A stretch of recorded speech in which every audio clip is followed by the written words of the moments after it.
Hi guys, आ गया हूँ एक नया सेल्फ रिटन ऑडियो स्टोरी लेकर, जिसका नेम है डबल फेस, हीरो और विलन।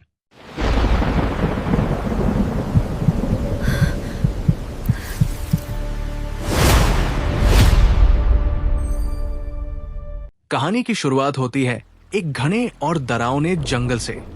रात का वक्त है और जोर बारिश हो रही है। एक 10 साल की बच्ची पागलों की तरह चीख रही है और जंगल के बीच भाग रही है। उसके पीछे 2 मर्द उसे जान से मारने के लिए दौड़ रहे हैं। बचाओ, कोई है, प्लीज मुझे बचाओ। जंगल इतना घना था कि वहां कोई इंसान नहीं था।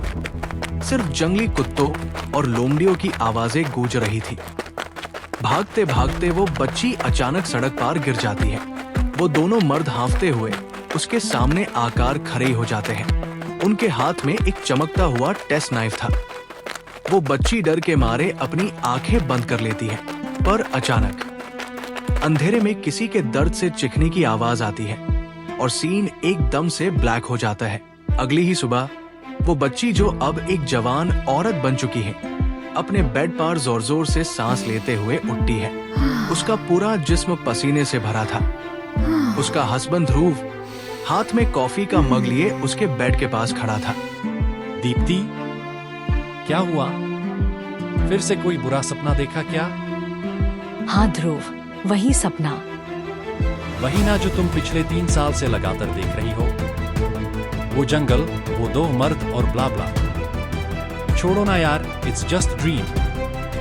Oh my God, it's already सुबह के 8 बजे। मुझे ऑफिस के लिए निकलना होगा। मैं बहुत लेट हो गई हूँ। ऑफिस? अरे यार, आज संडे है। तुम भूल गई क्या? ओह, तो फिर मुझे सोने दो ना ध्रुव, डिस्टर्ब ना करो। जाओ, जाकर किचन में अच्छा कुछ खाना बनाओ। दीप्ति और ध्रुव की शादी को 5 साल हो चुके थे। दोनों एक दूसरे से बहुत प्यार करते हैं और अलग अलग सेक्टर्स में जॉब करते हैं। उनकी जिंदगी मुंबई में बहुत खुशहाल और परफेक्ट चल रही थी।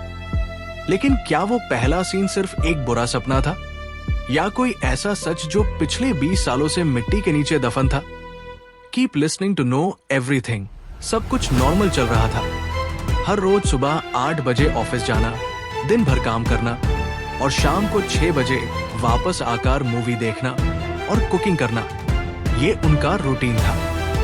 पर अचानक एक दिन सब कुछ चेंज हो गया। न्यूज़पेपर में एक ऐसी खबर छपती है जो दीप्ति के होश उड़ा देती है। खबर थी कि मदुरै के एक गांव में रोड डेवलपमेंट के दौरान जंगल के अंदर से डूब मर्दों के पुराने स्केलेटन्स मिली हैं। पुलिस ने उन बॉडीज की इन्वेस्टिगेशन शुरू कर दी थी। दोस्तों, दीप्ति और ध्रुव दोनों बेसिक मदुरै के ही रहने वाला थे, पर पिछले 8 सालों से वो मुंबई में रह रहे थे। इस न्यूज को देखते ही दीप्ति का चेहरा पीला पड़ गया। वो ऑफिस से बिना बताए लीव्स लेने लगी, खुद को रूम में लॉक कर दिया और ध्रुव के साथ हंसना बोलना बिल्कुल बंद कर दिया। ध्रुव, जो कि एक बहुत ही शांत और अच्छा इंसान था, उसे बहुत चिंता होने लगी। दीप्ति, क्या चल रहा है तुम्हारी लाइफ में? कोई इश्यू है तो प्लीज मुझे बताओ। कुछ नहीं ध्रुव, बस ऑफिस का थोड़ा वर्क प्रेशर है। ध्रुव ने उसकी बात मान तो ली, पर वो दीप्ति को बहुत अच्छी तरीके से जानता था। दीप्ति कभी ऑफिस का प्रेशर घर पर नहीं लाती थी। मामला कुछ और था। अगले ही दिन वही न्यूज टीवी पर आने लगती है कि पुलिस बहुत जल्द उन दोनों लाशों की पहचान करने वाली है। दीप्ति अचानक एक जिद्दी फैसला लेती है। ध्रुव, मुझे इसी वक्त मदुरै जाना होगा।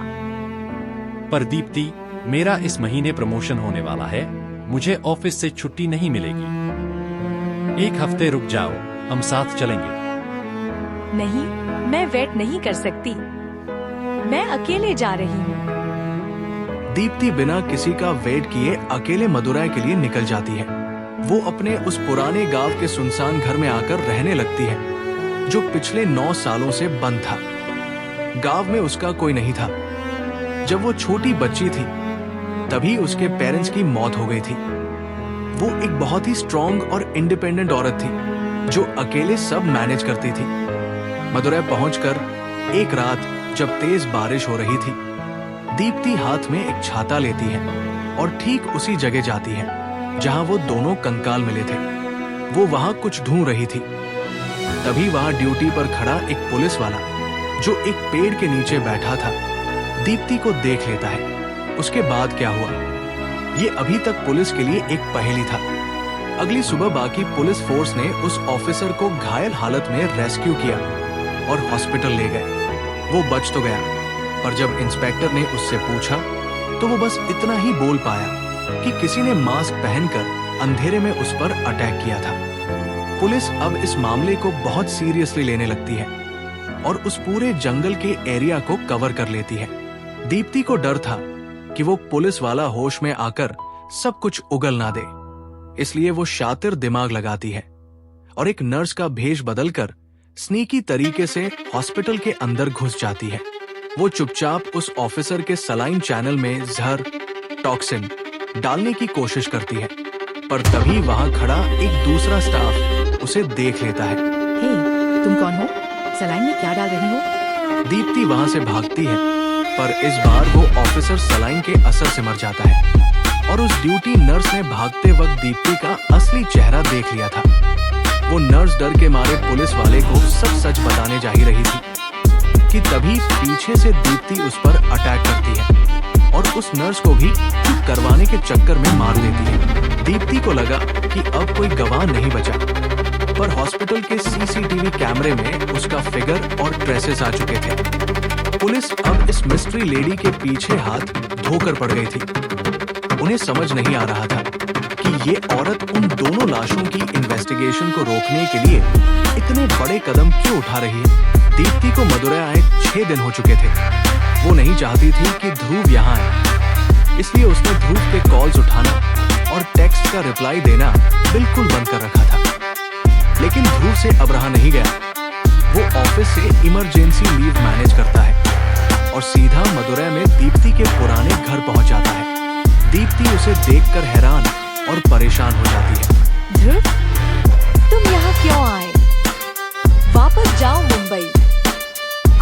मैं अगले हफ्ते आ जाऊंगी ना। दीप्ति, तुम ये क्या कह रही हो? मैं तुम्हारे लिए इतना चिंतित हूँ। तुम मेरे फोन का रिप्लाई नहीं दे रही, इस पुराने भूत बंगले जैसे घर में अकेले रह रही हो। अपनी हालत देखो, आंखों के नीचे इतने डार्क सर्कल्स हैं। चल क्या रहा है तुम्हारी जिंदगी में, मुझे बताओ। तभी बिना नॉक किए वहां का लोकल पुलिस इंस्पेक्टर उनके घर के अंदर दाखिल होता है। उसके साथ कांस्टेबल भी थे। दीप्ति इस सिचुएशन के लिए बिल्कुल रेडी नहीं थी। वो पैनिक हो जाती है, पर खुद को संभालती है। कौन हो तुम दोनों और इस पुराने बंद घर में क्या कर रहे हो? आपकी हिम्मत कैसे हुई बिना परमिशन मेरे घर के अंदर आने की, ऑफिसर? मैं इस घर की मालिक हूँ। मेरा नाम दीप्ति है और ये मेरे हस्बैंड ध्रुव हैं। क्या मैं अपने ही घर नहीं आ सकती? अब आप बताइए, आप यहाँ क्यों आए हैं? ओह सॉरी मैम, एक्चुअली ये एरिया इस वक्त सेफ नहीं है। हम एक लेडी मर्डरर को ढूंढ रहे हैं। हमने देखा कि ये घर जो पिछले 9 सालों से बंद था, आज इसका दरवाजा खुला है, इसलिए हम चेक करने आए। मर्डरर? हम आपको मर्डरर लगते हैं? आपको लगता है मैं और मेरे लविंग हस्बैंड यहाँ मर्डर करने आए हैं? Shame on you officer. Leave my house right now. Ma'am, over react करने की जरूरत नहीं है, हम बस अपनी ड्यूटी कर रहे हैं। Go now, leave us alone. Inspector को बहुत गुस्सा आता है और वो कुछ बोलने ही वाला होता है कि तभी ध्रुव आगे बढ़ता है और बहुत पोलाइटली हाथ जोड़ता है। Sir, I am really sorry.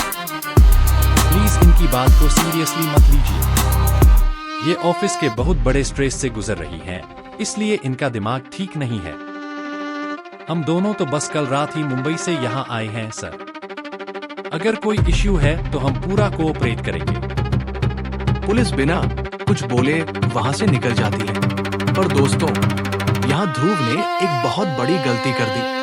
Inspector ने गांव वालों से पहले ही सुन रखा था कि इस घर में एक औरत पिछले 1 हफ्ते से अकेले रह रही है। तो इस आदमी ने ये क्यों कहा कि वो दोनों कल रात ही आए हैं? पुलिस का शक अब उन दोनों पर 100% पक्का हो चुका है। इंस्पेक्टर ने तुरंत एक कांस्टेबल को ऑर्डर दिया। मोहन, इस घर पर अपनी नजर रखो। ये दोनों बहुत बड़े झूठे हैं। और फिर वही हुआ जिसका डर था। उसी रात दीप्ति एक ब्लैक सूट और मास्क पहनकर घर से बाहर निकल जाती है। ध्रुव सोने का नाटक कर रहा था। वो भी चुपके से उसके पीछे बढ़ता है। रास्ते में खड़े कांस्टेबल के सर पर दीप्ति पीछे से एक भारी पत्थर दे मारती है ताकि वो रास्ता साफ कर सके और सीधा जंगल में भागती है। जंगल में पहले से तैयार इंस्पेक्टर उस पर गन तान देता है, हैंड्स अप। पर दीप्ति एकदम वाइल्ड और ट्रेंड फाइटर की तरह उस पर झपट पड़ती है और उसे भी बेहोश कर देती है। पेड़ के पीछे से देख रहा ध्रुव डर जाता है। दीप्ति उसे पकड़ लेती है और गुस्से में उसका गला दबाने लगती है। तभी पीछे से बैकअप पुलिस फोर्स आकर दीप्ति पर गोली चला देती है। दीप्ति जख्मी होकर गिर जाती है और उसे हॉस्पिटल एडमिट किया जाता है। ऑफिसर, आज से 20 साल पहले देवी और सुभाष नाम के 2 दरिंदों ने मेरे माँ बाप को बेरहमी से मार दिया था। मैं सिर्फ 10 साल की बच्ची थी। मैं अपनी जान बचाकर इस जंगल में भाग रही थी। उन्होंने मुझे घसीटा और एक छोटी बच्ची का रेप करने की कोशिश की। पर उस रात मुझे जमीन पर एक लोहे की रॉड मिली और मैंने अपने बचाव में उन दोनों को वहीं ढेर करके मिट्टी में दबा दिया था।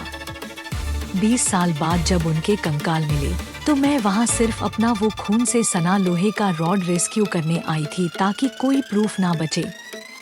लेकिन उस रात जब उस पुलिस वाले ने पेड़ के नीचे मेरा हाथ पकड़ा तो लोग समझ रहे हैं कि वो मुझे रोक रहा था। नहीं ऑफिसर, वो सच नहीं है। दीप्ति ने आगे जो बताया उसे सुनकर सब दंग रह गए। वो पुलिस वाला पूरी तरह शराब के नशे में धुत था। उसे अच्छे से पता था कि मैं एक अकेली औरत हूँ और उसने जानबूझकर इंटेंशनली मुझे गलत तरीके से पकड़ने और दबोचने की कोशिश की। मुझे 20 साल पुराना वो खौफनाक जंगल याद आ गया। मैं फिर से अपने एक्शन मोड में लौट आई क्योंकि अब मैं कमजोर नहीं, स्ट्रॉन्ग हूँ। मैंने लड़कर उसे वहीं हरा दिया। लेकिन हॉस्पिटल में उस नर्स को मैंने जानबूझकर नहीं मारा।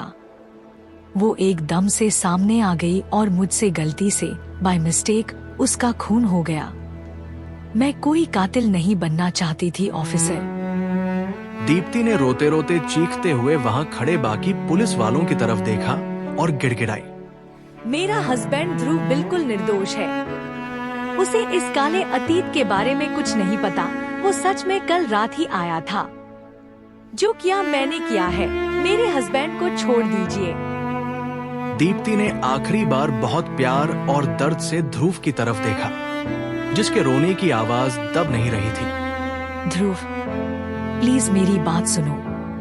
तुम इसी वक्त मुंबई वापस चले जाओ और वहां जाकर अपना काम करो, अपनी जॉब करो। अगर मैं कभी इस जेल से आजाद हुई, अगर मुझे कभी रिहाई मिली, तो मैं वापस तुम्हारे पास आऊंगी और अपनी बची हुई पूरी जिंदगी तुम्हारे साथ बिताऊंगी। पर अभी के लिए गुड बाय ध्रुव। एक औरत जो अपने साथ हुए पाप का बदला लेने निकली थी। अतीत के मुखौटे ने आज उसे जेल की सलाखों के पीछे पहुंचा दिया। हीरो या विलेन, फैसला आपका है। स्टोरी अच्छी लगी हो तो प्लीज लाइक, शेयर और सब्सक्राइब करें। Stay happy and stay safe. Thank you.